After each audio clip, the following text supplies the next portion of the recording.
Now, when I was in Mexico, I was really concerned about my digestion and my stomach because I have a sensitive stomach, and they always talk about the water and whatnot in Mexico.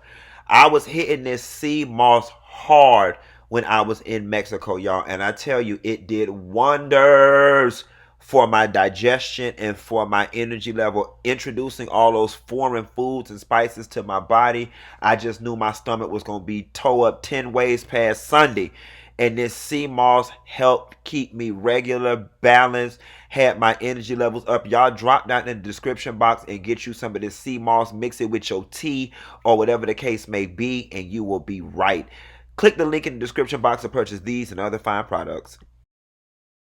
Nessa girl, y'all was blowing up my line talking about the Encore, the Encore. Frank and Dineva, you gonna watch the Encore. I saw the commercials for the Encore, and when they dug up Pam rehabilitated lesbian ass, I said, hell no ma'am. I don't have no interest in watching the Encore. And then the Encore had the nerve to be on BET, and God knows, and I hate to say it, but BET ain't known for no good programming. Not these days, no way. And we gonna talk about that. So I damn sure didn't want to see the Encore, baby. Matter of fact, make this the grand finale. But baby, when I tell you I watched that thing, baby, and this show got it going on, baby, do y'all want to talk about it? Here it go.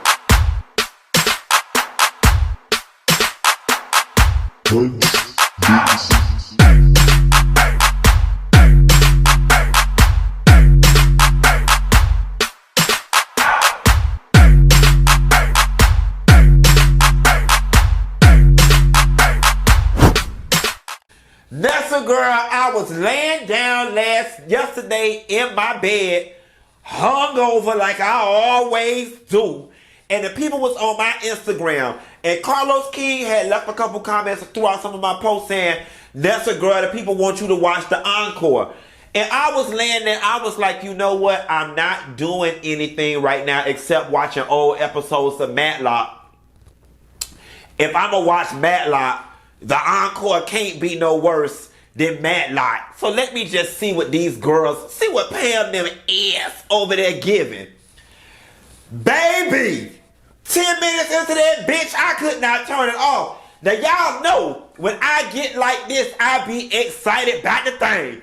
I had text Carlos King, I said, baby, this show is a hot goddamn mess and it's a train wreck. I cannot stop watching, and I wanted to call y'all yesterday with the review, but I was too hung over to give it the love and the energy that it needed. Let me start out first and foremost by saying, BET, this is it. BET, you finally fucking got it right. BET, thank you whoever Carlos and Todd talked to, who saw the vision that bought this show. I'm going to tell you something, and I'm going to spit this out about BET real quick, and we're going to get into the episode. I am very resentful of the fact that Love and Hip Hop went on to become what it is, and it is housed at VH1. I am resentful of the fact that the Real Housewives of Atlanta, Married to Medicine, Real Housewives of Potomac, Flavor of Love, just all these great iconic reality TV shows that have pushed the culture forward were housed in other places other than the household of Black America, which is BET. I think for so long BET has held on to this Oprah-esque, OWN-esque, we're so classy based and so above it, and we're going to just do this type of programming and that type of programming, that they have missed the boat on so many moments for the channel to be great. No tea, no shade. And please don't misconstrue this as me tearing black people down. But honestly and truthfully, when something comes across my screen from BET, more times than not, I'm not interested. Because quite frankly, I just feel like it's going to be some subpar, lackluster bullshit. And that's just true tea. I don't know if y'all had to get Deborah Lee ass the fuck up out of there, Stephen Hill or Donnie Hill, whoever the hell Hill. Get some fresh blood in there. Get some fresh ideas in there. Get some more risque stuff. Listen, let me tell you something. Y'all can't be too sanctified and full of the Holy damn Spirit, because I remember when Uncut was on. Tell me what that thing smell like. Won't get kinky tonight. Won't you tell me what that thing smell like? Okay, what is this? I was in college late night when Nelly then was swiping credit cards through people's ass. So y'all ain't too sanctified and full of the Holy Spirit, and your steps damn sure ain't been ordered. Because if they was, you would have been on ordered more episodes of shows like this from the get-go. Anyway, the Encore. Let's talk about it, baby. So this thing opened up. First and foremost, the Cherished Girls walked in. Now I'm going to tell you something. The Cherished Girls got a lot of ego. They got a lot of vibrato. They got a whole lot of. For they ass only had that lackluster ass do it to it, quiet as it is kept. If we would have been in Ross or TJ Maxx right now and both of their ass would have been standing behind the register at the same goddamn time, I'd have just thought they was two normal round the way damn girls, okay? Cherish, what we done in the music industry and what we do. Girl, what is you doing? What is you doing? Because the only thing it looked like you really doing is coming on this damn show trying to get your $1,500 an episode. You know what I'm saying? And the only reason why I ain't start y'all at 1,000 is because I know that y'all got a little celebrity, so y'all was able to negotiate a little higher. Y'all might have got $2,000, $2,500. Now y'all know Pam ass got $1,000 an episode. I'm gonna do Pam when I get to Pam. The Cherished Girls though, y'all look good, Fallon and Felicia, with y'all non-memorable, never knowed y'all, never should have made it asses. Pam, what about you? What about me? What about us? What they gonna do? Take that goddamn mask off. Take that goddamn mask off, okay? I work in TV and production. I've been filming on the shows and stuff too, baby. They had my ass do a COVID test before I got there. One while I was there, one when I left. They tested the crew. They tested the nanny. They tested the damn janitor. They tested all the damn cast. Why is you in there looking like you in witness protection and then you trying to be jazzy with it? Go have you a little plastic mask with a line into it, and then it's getting foggy as hell. I know your goddamn pores around your chin is clogged the hell up because you ain't there trying to talk with that mask. And when you walked in the house and couldn't nobody tell who you was, that shit was hilarious. They was like, what's your name? Pamela? Camilla? Pamela. Take that damn mask off, Pam. You the only one in the scenes with the damn mask on. What good is wearing a mask if the house full of COVID? At some point, you're going to take the damn mask off and take a shower. Pam, you know what? You look like the type that Jesus told you to damn take a shower with the mask on. So I'm going to go ahead and let her praise the Lord and pray COVID away.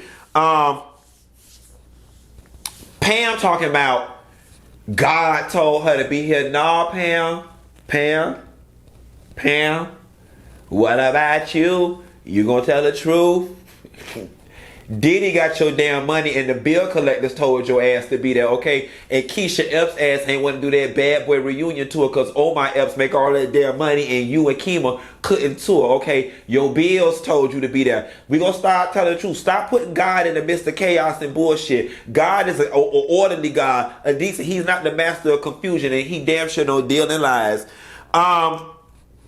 Nivea comes in. Nivea is always a blast. Nivea is always fun. No matter when she's sober, Nivea gonna come off like she drunk, high, and full of the good brown liquor. And she's great comedic relief. I love the fact that Nivea can get along with any and everybody. She's just funny.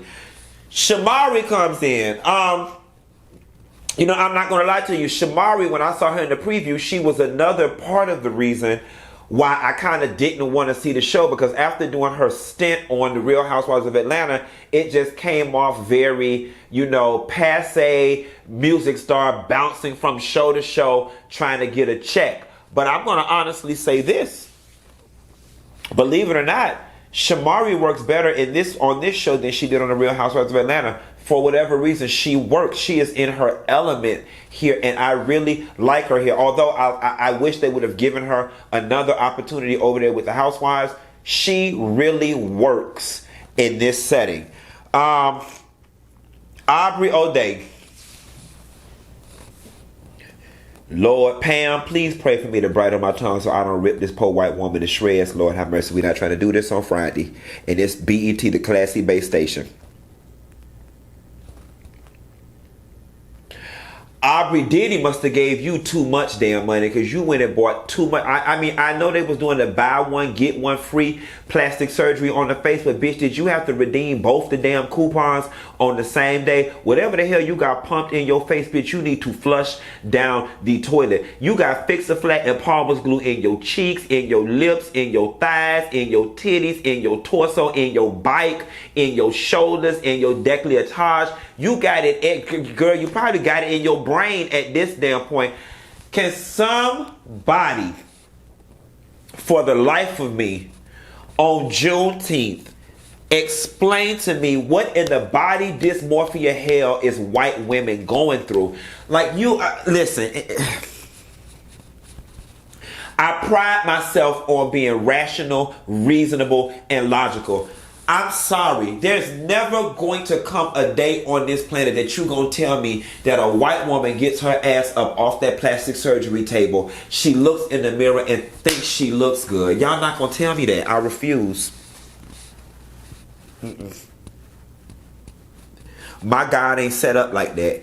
He don't deal in mess and plastic surgery. Not like that. The God I know is an all-seeing God. He got eyes. And he use them for what they for, and that's to see. And even a bitch with dry contacts, with astigmatism, who got the left eye shot out with a BB gun when they was 12 because they wasn't listening to their mama when they said put it down. God damn it, even Stevie Wonder could see it. Him and Ray Charles together, they put their hands like this together. Him and Stevie, they could see it. They could see that it ain't right. Even Uncle Charlie, who lost his vision to diabetes, could see. It just ain't right, Lord. Pam, pray for her. Pray for her. 702 came in and need to go back out. Okay? Oh. I don't want. Lamisha, you aging like milk. I'm gonna stop right there. I'm just gonna stop and I'm gonna let that be. Is it me? Or do Lamisha look like Thelma Hopkins? Aunt Rachel from Family Matters for the young girl. Lamisha look just like Thelma. And quiet as it's kept, honey, she looking old enough like her ass played on Give Me a Break with Nell Carter. Lamisha. Girl, I know you said you was married for 21 years, but if you want to be married for another 21, baby, you better get that Death Becomes Her potion and drink her pronto, baby. You better get the dancing, rolling, running, or something, because, mama, it's about that time. I'm going to tell you what's on my mind. I'm fed up with you. No, Lamisha is fed up, all the way up, filled up. That's the damn problem. And quiet as it's kept, honey. Y'all should have brought the whole motherfucking 702. Don't leave Mila out. That would have been the real gag, bitch. All three of their ass would have been in that house trying to form this girl group and get that one together. You know, it was something that Irish said during her little intro that really stuck with me, right? She said, first Lamisha goes on and says, I felt like I was invisible in the group, that my talents weren't being used to their full potential or whatever the case may be. Mila was singing all the leads. And Iris said that she felt like she was in the middle. And I remember oftentimes when we look at Unsung and all these different girl group shows, it's the reverberating theme. One person was getting a lot of the spotlight. Other people felt like they were whatever. And Iris said because those two couldn't get along, I lost my career. That has to suck. And I know for a very long time, she would have to feel resentful. I was in a mother's love with Mila, and Mila said to me that the straw that broke the camel's back for her was that the two sisters tried to fight her mama. Now, I'm sure they tried to fight her mama. Her mama probably did something or instigated something, or the situation blew up. I wasn't there, and that's neither here nor there. It's 7 sides to every story, and it's up to us to find the truth somewhere in the chaos. But that's why Pam gonna pray, because God don't do what? Mess and confusion. God will clear it up and make it rise to the top. But I will take a pause and say this. I'm a good study of group history. I'm a good study of girl groups. I love Unsung, and I love following people who have had longevity in the music business. I'll never forget, and I never knew why this would be relevant, but the OJs were on Video Soul with Donnie Simpson. And I'll never forget, I'm not middle school at this point. I don't even know what the word longevity means in 7th grade. But Donnie Simpson says to them, no, I'm sorry, it wasn't the OJs. It was either the OJs or the Isley Brothers, forgive me. But he said, what new advice, it was the Isley Brothers. He said, what new advice would you give the younger people? And Ronald Isley said, study our longevity in the business. 7th grade. I'm 37 years old right now. That stuck with me. Why is this important? I'm now in a group situation with Claudia and Al. And y'all, with TGIF, we are definitely on to something. Like, I'm not going to lie to you. I really do feel like this is the bridge that is going to bring me over. And it's important to me knowing that the slightest bit of ego can strip a group apart to make my group mates feel appreciated, make them feel equal, to be transparent, to share, to not be cutting side deals in the back, to not be, trying to always be in the front. There's a very delicate balancing act that must be done in order to keep a group together, because you don't know what insecurities and self-esteem issues and baggage people already bring to the group that's exacerbated by one person getting all the spotlight, this, that, and the third, and the other. And I bet if you look at 702's finances right now, and obviously their appearance, I'm pretty sure that they wish that they were still touring with hot songs like Where My Girls At from the front to back and Get It Together. It's silly in retrospect looking back, and all of it was for naught. Like, we ain't making no money, we ain't making millions, we ain't making no more music, we ain't touring the world and being fancy and living high on the hall because of ego. Because y'all hoes couldn't get along. Keely walk in. I'ma need somebody to tell me that Keely has been married for 25 years and is a mother of 6. Because she's giving me very matronly, I left the business, I married a doctor, and now I just make sandwiches and go to soccer practice all day long. Keely for me, so in this capacity, I don't like her, right? I don't like her.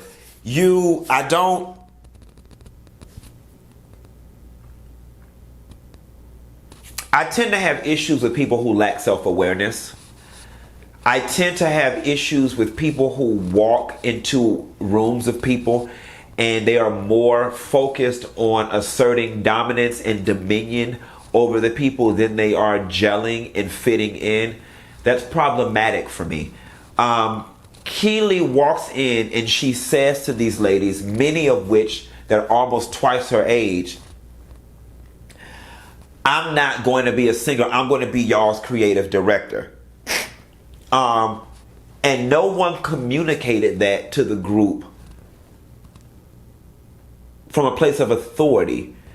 And what's problematic for me is that you lack self-awareness to the degree in which you didn't understand how that would be a problem or how it would be offensive. And then the other thing that's kind of troubling is that the last iteration of you that we had was some little girl, was a cheetah girl. We don't even know you as an adult. We don't even know you as a leader. So everybody in the room is processing, what is this little 17-year-old gonna creative direct for me? Lastly, outside of just having an adult authoritative energy, what true qualifications do you have? You know what I'm saying? Everything that you did that we've been able to see was given to you and directed to you, and you just showed up and did what somebody told you. So for you to now walk in and tell you, I'm gonna be, girl, we don't know you for that. Like, I mean, Christina Milian could have walked in and did that. Who was some of the other girls? That could have created, Monica could have walked in and creative directed. But if anything, Pam ass need to be the creative director. Pam and Total and what Diddy did with Bad Boy, they were the most trend-setting and iconic of anyone in that damn room. Quiet as it's kept, no tea, no shade. If they would have said Aubrey O'Day was going to be the creative director, I would have been all right with that. But not no damn Keely and her broken pharmacist, or whatever the case may be. And last but not least, it was 2 people missing from the cast. And that was Latasha Scott and Tamika Scott, because Escape ass ain't gonna be no more after Tiny ass go to prison. Okay, so add Tamika and Latasha to the next one. They need to be in this damn thing, cause it's going down in the A. They get to talking about Nivea's love life, Nivea and Aubrey, and she starts talking about Dream and Wayne. One thing about it, and 2 things for sure: Nivea ain't missing no meal, and she don't need no money. Cha-ching! Let me tell you something. If you gon' fuck right, see, some of y'all go wrong because y'all fuck the wrong dudes. If you gon' fuck right, do it right with the right people. The Cherish twins, y'all are just very hostile, and much like Keely, completely lacks self-awareness, right? Like, don't get me wrong, you may be doing things in the background, you may be writing songs or whatever the case may be, but if don't nobody know, and if that hasn't been communicated and it hasn't been celebrated to the world, then baby, you ain't no better than a receptionist down to your local Allstate. Quiet as it's kept. I mean, you saying, you write this, and yesterday my sister just found out she a millionaire. She just hit $1 million. Long as y'all been in the business, long as y'all was touring on the world, long as y'all been in the business, all these contributions, you don't roll for this person. She just hit it last night.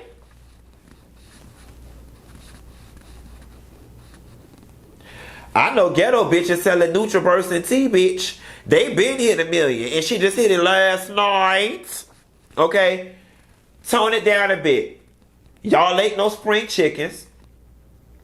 Don't get me wrong, you cute in a very average way, and your voice is cute in a very average way. There are 10,000 other black girls walking around Atlanta, Georgia, who can do and give the same exact thing y'all do and give, okay? That is why y'all shit was mediocre and never took off singing-wise anyway, because it ain't nothing spectacular about it, okay? Yeah, you the go-to girl at church who sang a lead devotion or sang his Eyes on the Sparrow. Next.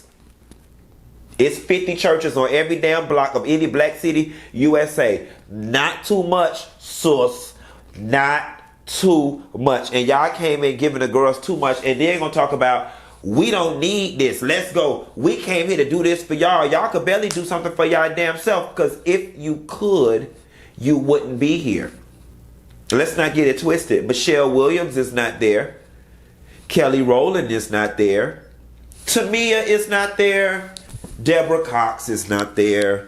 Shanice isn't there. Nikki Gilbert isn't there. Tracy Spencer is not there. Christina Milian is not there. Floetry is not there. It's a lot of people that's not there. And for some reason, for somebody who don't need it, it felt like an opportunity. Ooh. Correct me when I'm wrong and acknowledge me when I'm right. It felt like an opportunity.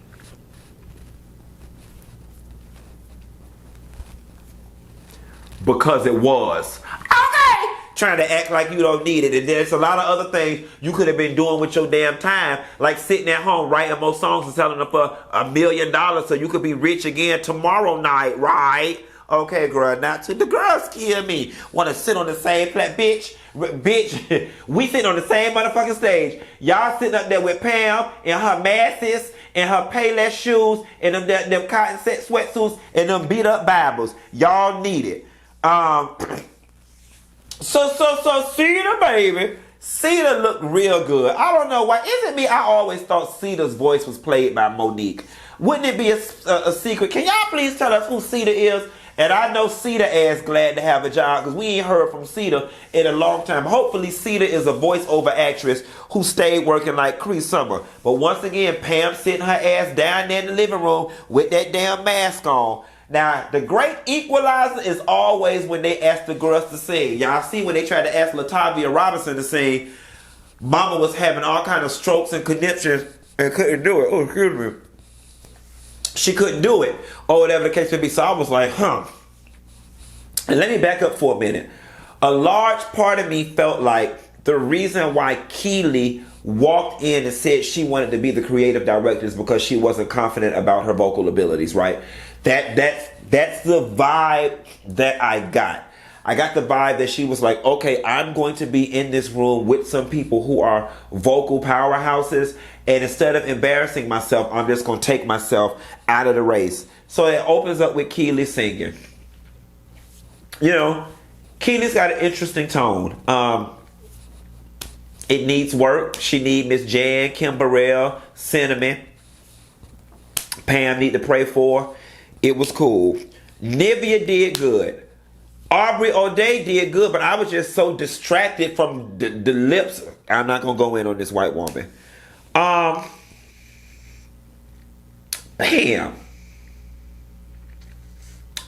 You know,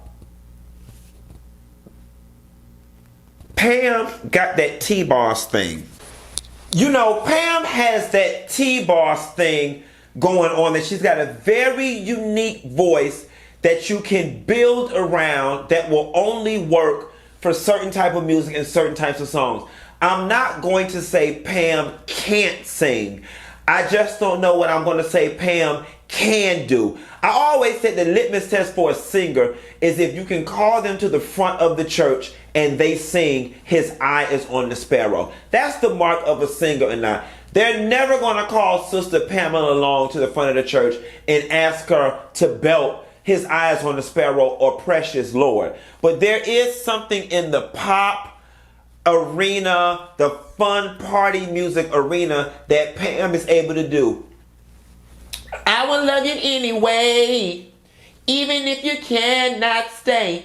I think you are the one for me.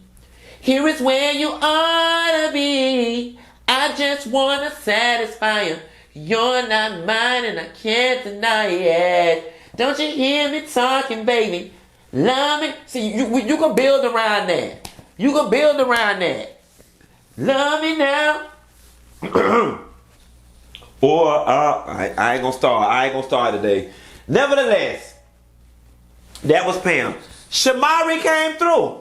I'm gonna tell y'all something. You know, Black song, Bring It On To Me. Bring It On To Me, that was my song. I remember that at Boom like an 808. I never bought their album, so I never heard any of their ballads or slower tracks. I never really thought or knew what Black was giving vocally. But Shamari did the damn thing, and it sucks that she didn't get more opportunities in the biz. Hopefully this will create one, especially if she wants to sing grown lady music. I could definitely see Shamari occupying the same type of music that Monica does. You know what I'm saying? That refined hood girl that sings grown people music with a young spirit.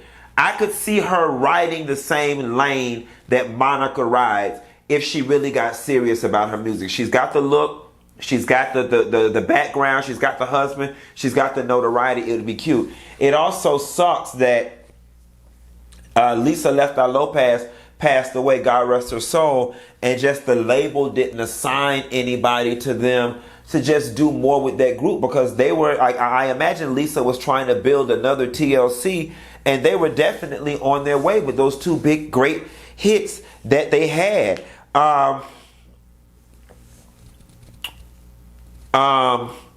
Lamisha, you know, you said that part of the problem in 702 was the fact that, you know, Mila was singing all the leads and your vocal ability wasn't being used.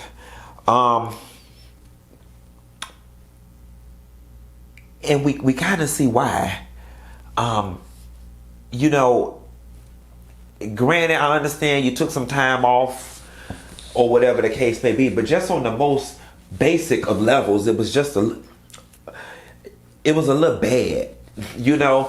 And obviously, if I'm the producer and it's three of y'all in the studio and this person's got the more pure, more powerful, you know, better vocal agility voice, then we're going to use that person and we just going to leave you in the bike the same, just a little yang, yang, yang. And Irish,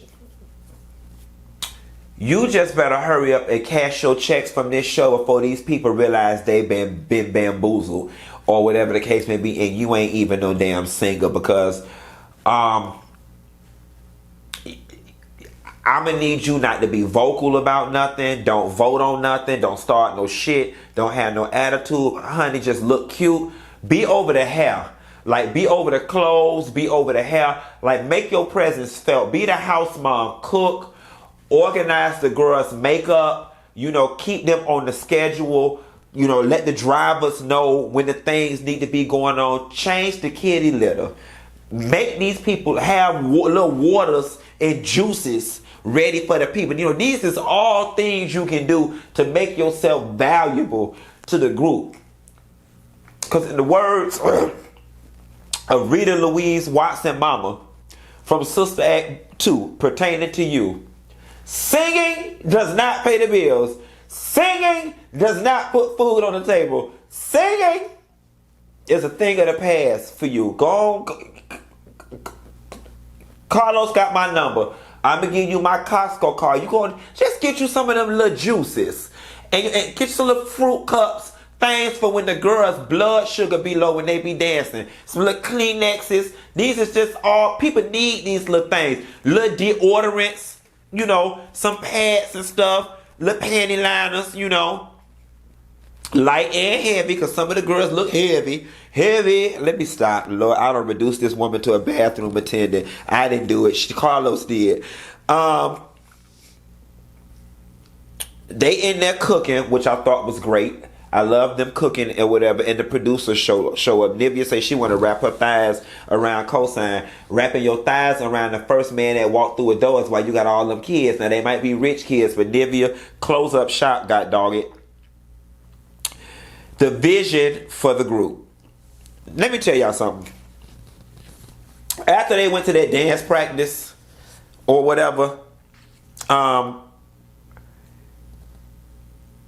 first of all, the dance revealed a lot of things. Keely killed it. Where she lacked confidence vocally, she killed it. 3LW was known for dancing. Keely killed it. Aubrey hit her two-step. Shamari hit her two-step. She was able to keep up.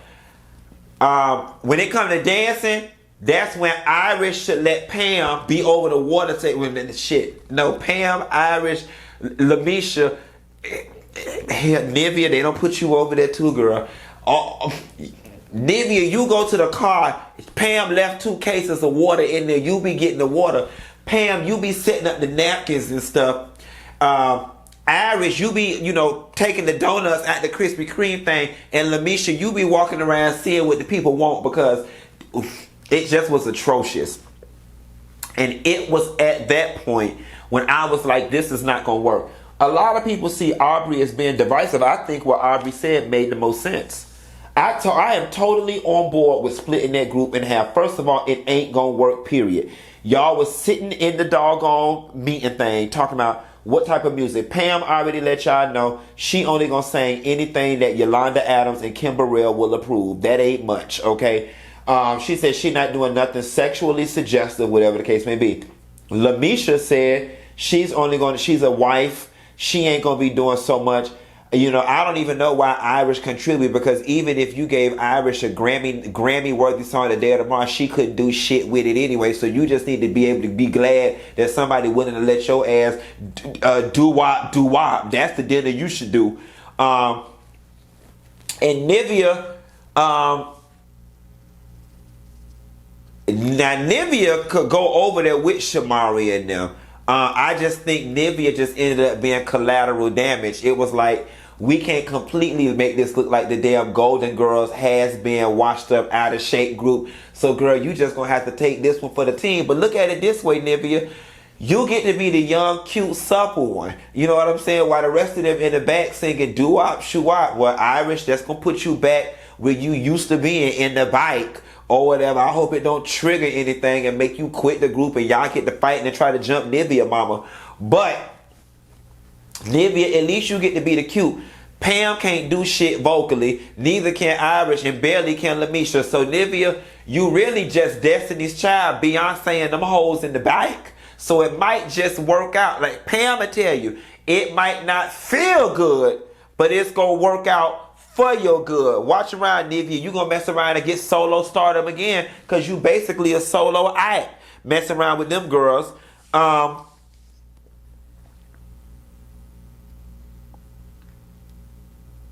Lamisha goes outside and was just telling everybody how she's not feeling what Aubrey did, and Keely starts talking about how, you know, Aubrey is being divisive or whatever the case may be.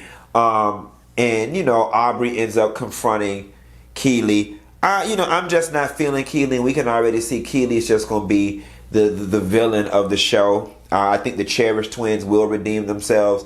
I think Keely is masking a lot of insecurity. Like oftentimes when people come in with all that vibrato and their dominance, it's because they're masking a very soft pudding like heart, soul, spirit, being. And that's what she's giving me. When Irish was in the kitchen and they were cooking, talking about her twin sister, that was a very powerful scene. And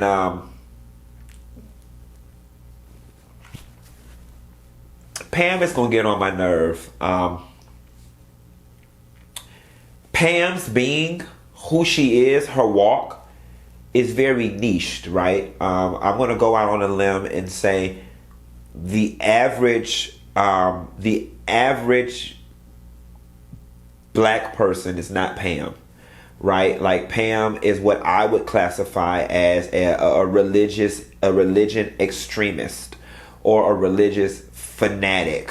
You know, she's giving me very strict, stringent rules. Can't curse, can't wear this, can't drink, can't watch this type of movie, can't do this. And it's like, girl, okay, I get now. Listen, I can't tell nobody how to be. But I just feel like it's an overcorrection. I just feel like me personally, and again, I can't speak on somebody's life. People had a way to be, and I don't want to get y'all riled up about y'all religion and y'all white Jesus. So I'm gonna leave it at that. I'm just gonna simply say I feel like Pam overcorrected. Like, you know, you went from being one thing, and obviously that thing that you were is more in line with your roots, and you've flown all the way over here to the left, and it's like, girl, it's like I'm gonna have me a ginger ale. Okay, girl. Have your ginger ale. Anyway, y'all, the encore, I want more. Encore, do you want more? Yes, I do. Carlos King and Todd Tucker, baby, y'all did it. They said this is the second episode. I'm gonna see if I can watch the second episode, do a video. I got a conference call for TGIF tonight, and I got TGIF tonight. Y'all be sure to tune in today. We got a big announcement tonight, I think. And I'll call y'all later. Bye.